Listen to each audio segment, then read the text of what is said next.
Welcome to my presentation. My name is Marta Aguilar, and I'll be talking about the Hawaiian endangered endemic water bears. Background information. So, why is this happening? Loss or modification of the wetland habitats, introducing plants and predators, avian diseases, altering hydrology, hybridization, and historic overhunting. Faced by the suite of cumulative threats, these endangered Hawaiian birds have recently been categorized as conservation reliant, which implies that they require active management into perpetuity. Methods. Study area. The endangered and water-based species are currently found in various of the main islands of Hawaii. Species. For the analysis, they focus on the Hawaiian code, Gallinule, and Slit. They did not include the Hawaiian dog because results are complicated by the presence of the feral mallard and Hawaiian dog hybrids. It can be very difficult, if not impossible, to distinguish a pure Hawaiian dog from the mallard Hawaiian dog hybrid, especially females. These one are the three main species that they focus on: Hawaiian coat, Hawaiian gallinule, and the Hawaiian stilt. So here's a map of the main areas where these species are found, which is like 8 different areas in the main islands of Hawaii. They focus on the semi-annual water bear population survey, and in each census consists of simultaneous visits to wetlands in all islands during the single day or 2 day in January and August. These surveys include the majority of wetlands on each island. All water bears were observed in here on each wetland and each of them were counted. The resulting are considered a minimum population estimate, and certainly, they were underestimated to the actual population. About 400 locations were, surveyed.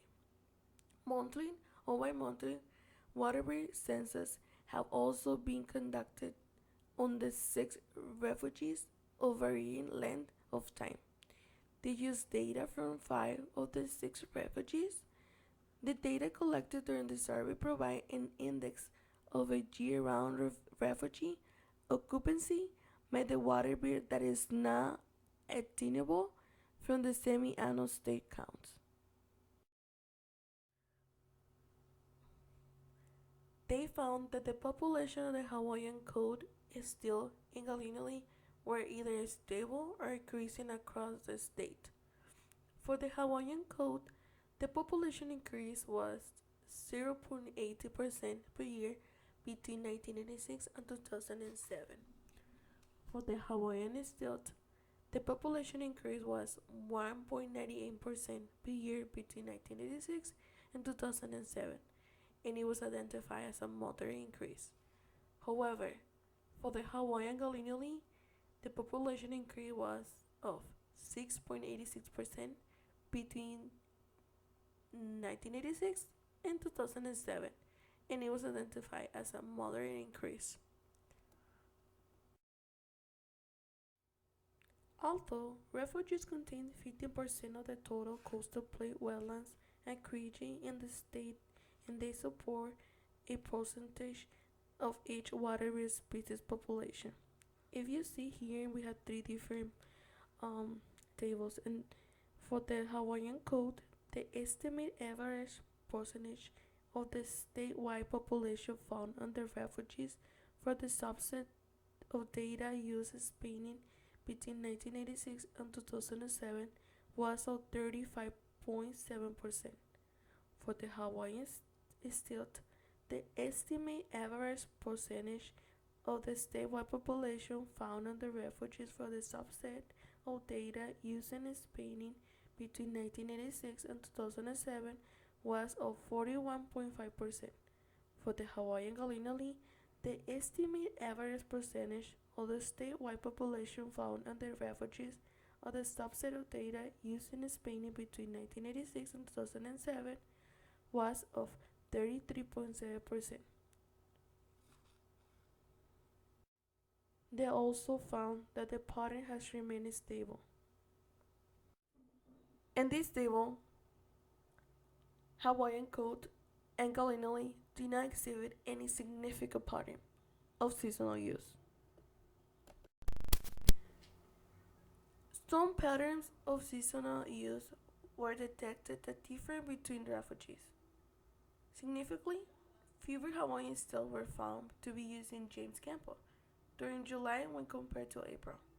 At Aguilar, Hawaiian stills occurring in significantly less number in February than October and November. Discussion. The Hawaiian code, Gallinuli, and stilt appear to be improving. All three species have increased. They found that population statewide and of refugees have remained stable or have increased. They will conclude that the current active management strategy is successful. Population of refugees may also have increased at a faster rate as the active management capacity of some refugee wetlands remaining fairly constant during the time period examined.